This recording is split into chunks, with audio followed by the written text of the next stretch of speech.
Ce livre parle de lettres, mais ce n'est pas une histoire de courrier. C'est une histoire de silence, de vérité qu'on ose enfin écrire. Dans la papeterie Tsubaki, chaque enveloppe cache une vie, chaque mot soigne une blessure. Alors, pourquoi confier sa vérité à une inconnue armée d'un stylo? Je vous laisse le découvrir ici. Bonjour à tous et bienvenue dans un nouvel épisode sur Audrey's Book Club, le podcast. Aujourd'hui, on se retrouve pour parler d'un livre, celui de la papeterie Tsubaki de Ito Ogawa. Ce roman japonais empreint de poésie nous embarque dans une histoire où les mots, les relations et les gestes prennent tout leur sens. Ce livre, c'est la célébration de la beauté des petites choses, de la famille, de liens intergénérationnels et des saisons. Si vous aimez les ouvrages qui mêlent tendresse et mélancolie, la papeterie Tsubaki est le livre pour vous.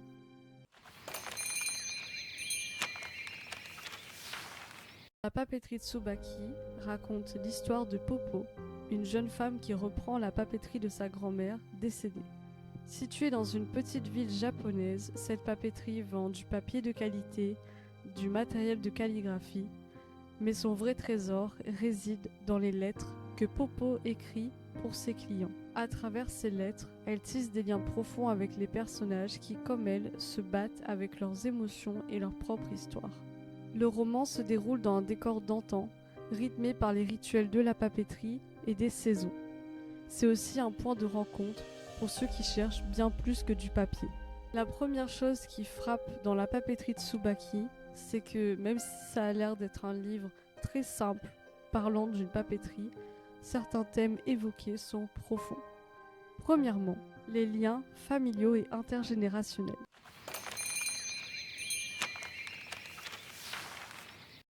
Popo, qui a grandi avec sa grand-mère, porte en elle les valeurs de sa grand-mère, donc celles qui ont façonné la papeterie, mais aussi son éducation.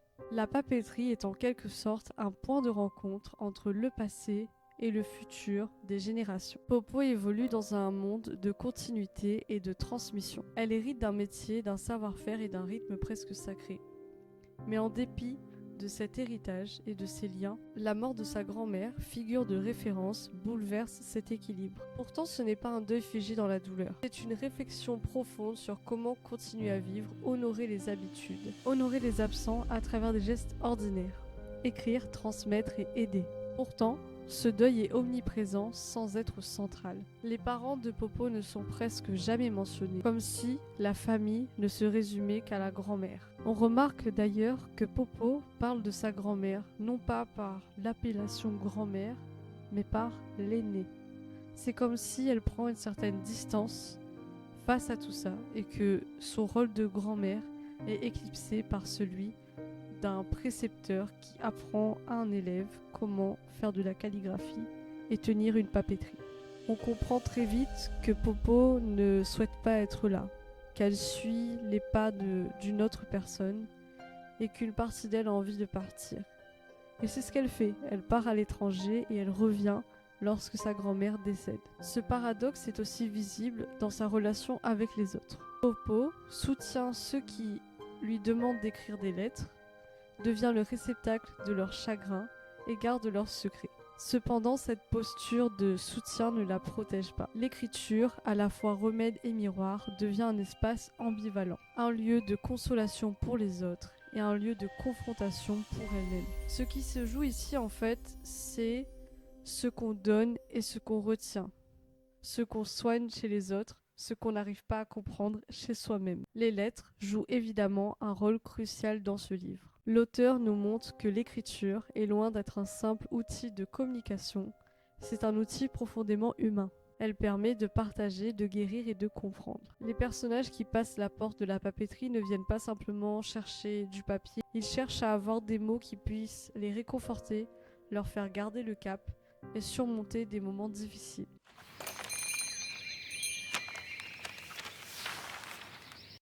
Secondement, la papeterie comme métaphore. Pour moi, la papeterie Tsubaki n'est pas seulement un lieu physique, mais c'est une métaphore vivante. Elle incarne cet espace suspendu entre deux mondes. D'un côté, celui de la tradition, fait de gestes lents, de gestes répétés, et de l'autre, un monde qui finit par avancer, progresser et aller de plus en plus vite. Chaque trait tracé à la main par Popo porte en lui une histoire, une mémoire. La papeterie a l'air figée dans le temps, mais elle accueille des problèmes très actuels. Des peines de cœur, des deuils, des soucis d'insécurité. On y trouve bien sûr des objets anciens chargés d'histoire que la grand-mère de Popo utilisait. Ils représentent l'enfance de Popo.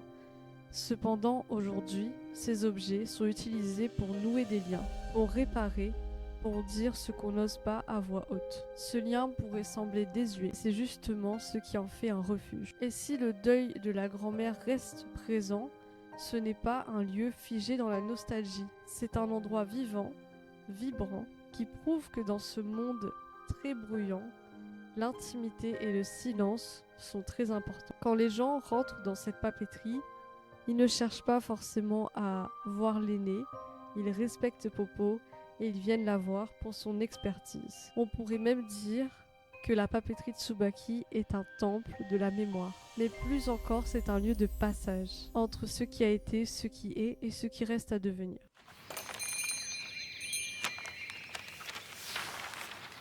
Maintenant, on va parler des personnages. Bien sûr, on va commencer par notre protagoniste, Popo. Popo, ce n'est pas son vrai prénom, c'est un surnom que l'aîné lui donnait, qui signifie pigeon en japonais. Quand les enfants désignent un pigeon lorsqu'ils sont petits, ils disent Popo. Donc c'est resté, elle se fait appeler de cette manière-là, et il me semble qu'il n'y a qu'un seul personnage à la fin du livre qui prononce son vrai prénom. Popo, c'est une jeune femme plutôt touchante, fragile, mais en même temps forte. Elle est tiraillée entre la perte de sa grand-mère, l'idée de contribuer à cette papeterie et aux traditions, et cette envie d'émancipation et d'être elle-même. Pour elle, les deux versions ne peuvent pas cohabiter. Je trouve que Popo est un miroir pour les personnages qui viennent à sa rencontre, pour qu'elle écrive des lettres à leur place, mais aussi pour nous lecteurs, puisque ça nous met face peut-être à des traditions qu'on a connues pendant longtemps. C'est pas forcément les grands-parents, ça peut être nos propres parents qui nous ont inculqué des valeurs et qu'on pense qu'elles ne peuvent pas coexister avec la version de nous-mêmes qu'on voudrait être aujourd'hui. À travers elle, nous vivons cette quête de sens, cette quête de compréhension de soi et du monde qui nous entoure. Les clients de la papeterie. Chaque client qui entre dans la papeterie apporte son histoire. La plupart viennent pour partager une part de leur vie pour que Popo puisse le transmettre à leur destinataire. Les seuls personnages qui ne viennent pas forcément dans ce but sont les personnes qui vivent dans le village. Donc sa voisine notamment, et une professeure des écoles avec qui elle est très proche. Ces interactions créent un réseau de petites histoires qui se tissent entre elles. Chacun à sa manière porte une forme de douleur ou de désir, et la papeterie Tsubaki devient un lieu presque cathartique. Ils viennent là pour trouver du réconfort. On le voit d'ailleurs dans le rituel avant de passer à l'acte d'écrire une lettre pour quelqu'un. Popo prépare du thé pour qu'il puisse se sentir à l'aise et se confier. Et elle le fait même pour ses voisins qui ne viennent même pas écrire une lettre. Pour moi, la force de ce roman réside dans le fait de réussir à décrire des rencontres simples et profondes et où le quotidien devient presque une petite fête puisqu'elle est rythmée par les saisons et les cérémonies du village.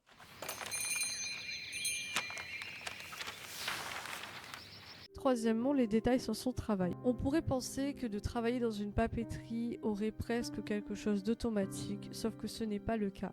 Chaque geste, chaque mot, chaque caractère, chaque outil utilisé par Popo est une intention. Rien n'est fait au hasard et pourtant ce n'est jamais froid et mécanique. Il y a une certaine chaleur dans sa minutie, comme si tous ces gestes faisaient partie de son propre langage. Lorsqu'elle trempe son pinceau dans l'encre pour écrire une lettre pour quelqu'un, ce n'est pas simplement pour écrire les mots de la personne, elle se met littéralement à la place du personnage pour que la lettre soit authentique et qu'on ressente toutes les émotions que la personne aurait voulu faire passer. Mais chaque moment de concentration, de respiration et de geste dans cette papeterie lui rappelle un souvenir, celui de sa grand-mère, l'aînée. Sa grand-mère est là, dans les silences, dans ses gestes presque ritualisés. Et même souvent, lorsqu'on a ce genre de passage où Popo est en train d'écrire une lettre pour quelqu'un, On remarque que le passé et le présent se confondent, comme si la mémoire s'invitait sans prévenir dans l'action qu'elle réalise. Et là, je vais citer. J'avais 6 ans quand j'ai tenu un pinceau pour la première fois. Pour la première fois de ma vie, j'ai pris en main le pinceau qui m'était destiné. Il avait été fabriqué avec des mèches de ma chevelure de bébé. On constate que même dans l'acte même de commencer la calligraphie, c'est vraiment quelque chose qui a été presque donné comme vocation à Popo sans forcément lui demander ce qu'elle voulait vraiment faire et que on avait cette glorification de ce métier et elle a été directement mise dedans. Et dès qu'elle va écrire un caractère, elle va se rappeler de ses leçons de kanji, elle va se rappeler des leçons après les cours quand tout le monde se faisait des amis. Popo, elle, était en train de pratiquer la calligraphie avec sa grand-mère. Et des fois, elle va presque se perdre dans ses souvenirs, ce qui va entraver un peu cette tâche d'écrire des lettres pour ses clients. Mais comme je l'ai mentionné au départ, elle prend beaucoup de distance. Elle appelle sa grand-mère l'aînée. Et donc on a ce paradoxe qui se crée puisqu'elle se détache en l'appelant l'aînée, mais les souvenirs sont incessants et on comprend qu'elle n'a pas fait le deuil de sa grand-mère. Au départ, on pourrait penser qu'elle est tout simplement froide et qu'elle n'était pas proche de sa grand-mère, alors qu'au final c'est tout l'inverse. Elle en était tellement proche qu'elle décide de s'en détacher en restant sur l'appellation de l'aîné. Donc son travail d'écriture, ce n'est pas simplement un travail d'écriture, c'est presque un travail de réparation, de deuil, de la mémoire.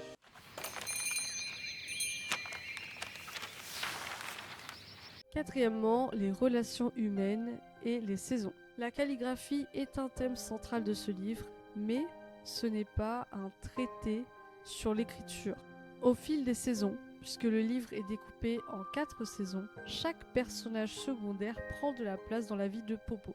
On a la présence de sa voisine qui est très attentionnée, Madame Barbara, qui a elle-même connu la grand-mère de Popo et qui l'invite à des sorties, des pique-niques, aller visiter les temples de la ville. Nous avons bien sûr les clients réguliers qui viennent lui confier bien plus qu'une simple tâche, mais leurs secrets, et des personnages qui habitent aussi dans cette ville qui vont demander de l'aide à Popo pour plein d'autres choses différentes et la forcer à sortir un peu de cet espace de mémoire, de souvenir qu'est la papeterie.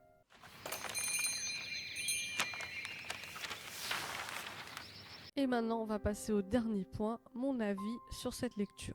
J'ai vraiment adoré cette lecture. Déjà parce que c'était une lecture commune avec mon amie Lolita, donc forcément ça rend le livre encore plus attachant. Mais surtout parce que ce roman m'a parlé intimement. Il ne se passe rien, et pourtant il se passe tout.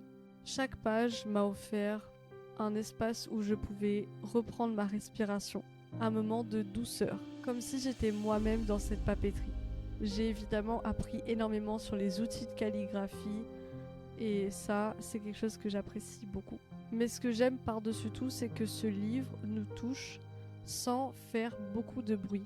Il parle quand même de beaucoup de thèmes, notamment le deuil et le respect pour ces personnes qui ont contribué beaucoup à notre enfance. On voit aussi des thèmes comme des secrets familiaux. Là, j'en ai pas parlé parce que vous savez très bien, je ne fais pas de spoil dans mes épisodes. Mais on a certaines choses qu'on apprend sur la vie de Popo qui vont vraiment jouer pour beaucoup. Et au final, je pense que si cette lecture m'a autant plu, c'est parce que c'est ce que je cherche dans les livres. Ce sont des livres qui m'accompagnent doucement, sans forcément faire beaucoup de bruit, beaucoup de choses incroyables. Et ce que j'ai énormément apprécié, c'est la façon dont le roman s'ancre dans les saisons, puisque tout le livre est rythmé par ces saisons et par les coutumes du village, et j'ai adoré en apprendre plus sur la ville de Kamakura. On voit énormément de fêtes japonaises et on commence par le shosho et le rishu. Donc le shosho, c'est une cérémonie à la fin de l'été et le rishu, c'est le début de l'automne. Et c'est vraiment très joli de voir leurs coutumes, de voir les différents temples construits autour de cette ville et de voir quels rituels ils doivent faire en fonction de chaque temple. Pour moi, ces fêtes traditionnelles japonaises donnent presque un côté méditatif à ce livre. Elle rappelle que la papeterie n'est pas un lieu figé, mais traversé par le temps, par les fêtes, par les saisons et par les relations humaines. En conclusion, La papeterie de Tsubaki, c'est un livre qui met en avant les petits gestes, la beauté dans ces petits gestes, le rituel de mémoire et de deuil. J'ai trouvé que ce livre était presque un guide de résilience et d'humanité à travers le personnage de Popo notamment, puisqu'elle doit faire face à un passé douloureux, à un manque, et comment elle fait pour l'allier à son présent, et qu'elle comprenne que l'un n'annule pas l'autre. La papeterie de Tsubaki, ce n'est pas un roman sur l'écriture, c'est un roman sur tout ce qu'on n'a jamais réussi à dire à voix haute. Donc bien sûr, je vous recommande vivement La papeterie de Tsubaki si vous cherchez un roman un peu mélancolique, rythmé sur les saisons et un peu introspectif. Je vous remercie d'avoir pris le temps d'écouter cet épisode sur OG's Book Club, le podcast. Si cet épisode vous a plu et vous a donné envie de découvrir d'autres romans de ce style, je vous invite à écouter d'autres de mes épisodes puisque c'est un genre que j'apprécie énormément. À très bientôt pour un nouvel épisode sur le podcast.